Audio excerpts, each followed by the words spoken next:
Assalamualaikum warahmatullahi wabarakatuh. Hello fisik, go together and good luck. Dalam video pembelajaran fisika SMA kelas 10 berdasarkan kurikulum Merdeka, kali ini kita akan membahas ketidakpastian pada pengukuran. Fisika tidak lepas dari pengukuran. Nah, ketidakpastian ini disebabkan oleh tiga hal. Antara lain satu, kesalahan umum, acak dan sistematis, dan yang kedua, ketidakpastian dalam melaporkan hasil pengukuran untuk pengukuran tunggal maupun untuk pengukuran yang berulang. Let's be smart to learn physics. Ketidakpastian pada pengukuran. Satu, kesalahan atau error, di mana ketidakpastian disebabkan oleh karena kesalahan atau error ini adalah penyimpangan nilai yang diukur dari nilai benar X0. Di sini ada tiga macam kesalahan, yaitu yang pertama, kesalahan umum atau keteledoran dari si pengamat, dan yang kedua, kesalahan acak, dan yang ketiga adalah kesalahan sistematis. Nah, yang pertama tentang kesalahan umum atau keteledoran, ini biasa dilakukan oleh pengamat. Kesalahan umum ini disebabkan oleh keterbatasan pengamat, diantaranya kurang terampil menggunakan alat ukur, dan utamanya adalah alat ukur yang canggih dengan banyak melibatkan komponen-komponen yang harus diatur, atau kekeliruan dalam melakukan pembacaan skala kecil. Yang B, kesalahan acak atau random error. Kesalahan acak atau random ini disebabkan karena fluktuasi-fluktuasi yang halus pada kondisi-kondisi pengukuran. Fluktuasi-fluktuasi halus dapat disebabkan oleh gerak Brown molekul udara, fluktuasi tegangan listrik PLN, ataupun baterai, landasan yang bergetar, dan suara kebisingan. Kesalahan acak menghasilkan simpangan yang tidak dapat diprediksi terhadap nilai benar X0, sehingga tiap bacaan memiliki peluang untuk berada di atas atau di bawah nilai benar. Kesalahan ini tidak bisa dihilangkan, tetapi bisa dikurangi dengan mengambil rata-rata dari semua bacaan hasil pengukuran. Jika nilai rata-rata dekat dengan nilai benar, pengukuran bisa dikatakan akurat atau teliti, dan jika kesalahan acak kecil, maka pengukurannya presisi atau tepat. Sebaliknya, jika bacaan memiliki kesalahan acak besar, yaitu bacaan-bacaan pencar jauh dari nilai rata-rata, maka pengukuran tersebut tidak presisi atau tidak tepat. Kemudian yang C, kesalahan sistematis. Nah, kesalahan sistematis ini menyebabkan kumpulan acak bacaan alat ukur didistribusi secara konsisten di sekitar nilai rata-rata yang cukup berbeda dengan nilai sebenarnya. Kesalahan ini dapat diprediksi dan dihilangkan. Kesalahan sistematis mungkin disebabkan oleh satu, kesalahan kalibrasi atau pengaturan, yaitu penyesuaian pembubuhan nilai pada garis skala pada saat pembuatannya. Hal ini dapat diatasi dengan mengkalibrasi ulang instrumen terhadap instrumen yang standar. Kemudian kesalahan titik nol. Misalnya titik nol skala tidak berimpit dengan titik nol jarum penunjuknya atau jarum meternya. Kesalahan ini dapat diatasi dengan melakukan koreksi pada penulisan hasil pengukuran. Dan yang ketiga, kesalahan komponen lain seperti melemahnya pegas yang digunakan atau terjadi gesekan antara jarum dengan bidang alat ukurnya, ataupun karena baterainya sudah lemah sebagai sumber dayanya, dan seterusnya.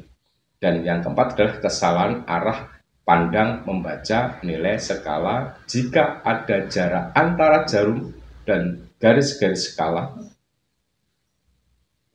Perhatikan pada pengukuran panjang benda dengan menggunakan mistar di sini.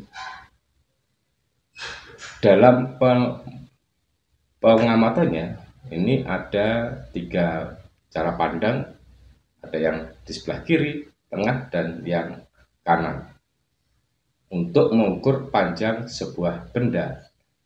Nah, yang benar pengukuran pembacaan alat ukur ini dilakukan seperti yang ada di tengah. Ketika membaca skala pada mistar, arah pandangannya harus tegak lurus pada tanda garis skala yang dibaca. Jika tidak, maka akan terjadi kesalahan paralak, yaitu kesalahan dalam membaca alat ukur pada skalanya. Nah, jika kesalahan sistematis kecil, maka pengukuran tersebut akurat. Dan jika kesalahan sistematis besar, maka pengukuran tidak akurat. Kemudian ketidakpastian yang kedua adalah melaporkan hasil pengukuran. Hasil pengukuran suatu besaran dilaporkan sebagai X sama dengan X0 plus minus delta X, di mana X adalah nilai pendekatan terhadap nilai X0, sedangkan delta X adalah nilai ketidakpastiannya. Menentukan nilai benar X0 dan ketidakpastian delta X bergantung cara melakukan pengukurannya. Tunggal atau tidak tunggal atau berulang. Menentukan nilai benar X0 dan ketidakpastian delta X bergantung cara melakukan pengukuran tunggal atau pengukuran berulang. Yang pertama, untuk pengukuran tunggal adalah pengukuran yang dilakukan satu kali saja dan ketidakpastiannya ditetapkan sama dengan setengah skala terkecil, yaitu delta X sama dengan setengah kali skala terkecil. Pengukuran dengan mistar seperti yang nampak pada gambar di bawahnya ini, di mana mistar ini memiliki nilai skala terkecilnya adalah 0,1 cm atau 1 mm. Berarti ketidakpastiannya adalah setengah kali 0,1 cm atau 1 mm. Nah, dari hasil pengukuran dengan mistar, kalau kita amati, mistar ini digunakan untuk mengukur panjang suatu benda, nilainya adalah 4,3 atau 4. Jadi di tengah-tengahnya berarti ngambil ketidakpastiannya setengah, maka dari ketidakpastiannya adalah delta X-nya 0,05 cm atau 0,5 mm. Hasil pengukuran panjang benda tersebut adalah L sama dengan X0 plus minus delta X sama dengan 4,35 plus minus 0,05 cm. Artinya nilai L tersebut berada di antara 4,35 cm dan 4,40 cm. Pengukuran dengan jangka sorong untuk contoh yang kedua.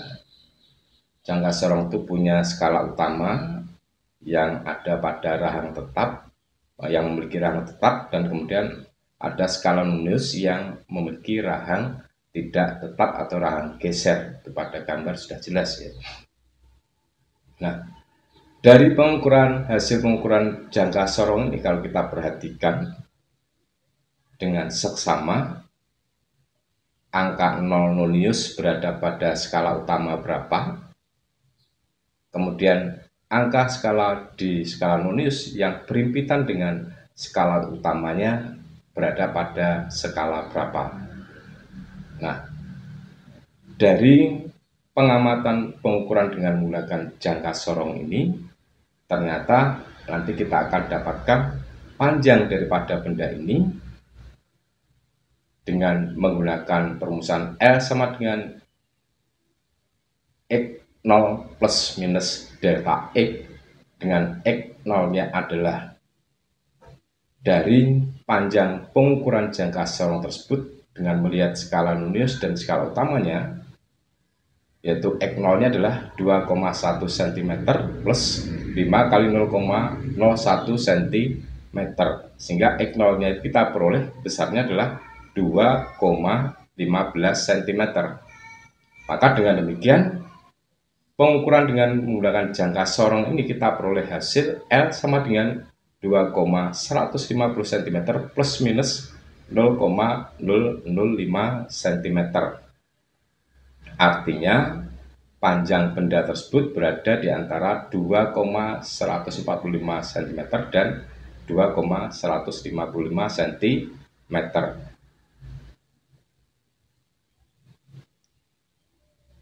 Dua, untuk pengukuran berulang, untuk mengukur panjang pensil masih bisa dilakukan dengan pengukuran tunggal, tetapi untuk pengukuran diameter kelereng, pengukurannya tidak bisa dilakukan secara satu kali saja, tetapi harus dilakukan berulang-ulang karena posisi daripada pengukuran diameter daripada kelereng tersebut pada posisi yang berbeda akan mungkin menghasilkan pengukuran yang berbeda, maka perlu dilakukan berulang lebih dari satu kali, misal 5 kali atau 10 kali. Nilai X0 dapat diganti dengan nilai rata-rata X rata-rata. Jadi X rata-ratanya sama dengan sigma XI per N sama dengan sigma XI-nya tadi adalah X1 plus X2 plus X3 dan seterusnya sampai ke Xn dibagi N. Banyaknya kali pengukuran atau banyaknya kali kita melakukan pengukuran tadi. X0 sama dengan X rata-ratanya, ketidakpastian delta X dapat dinyatakan oleh simpangan baku nilai rata sampel, yaitu S X rata-ratanya sama dengan seperakar N besar akar N sigma XI kuadrat min sigma XI kuadrat per N min 1. Ketidakpastian relatif sama dengan delta X per X kali 100%. Demikian pembahasan materi ketidakpastian pada pengukuran.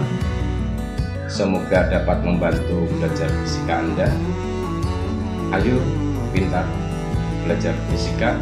Salam fisika, maju bersama, sukses untuk Anda. Wassalamualaikum warahmatullahi wabarakatuh.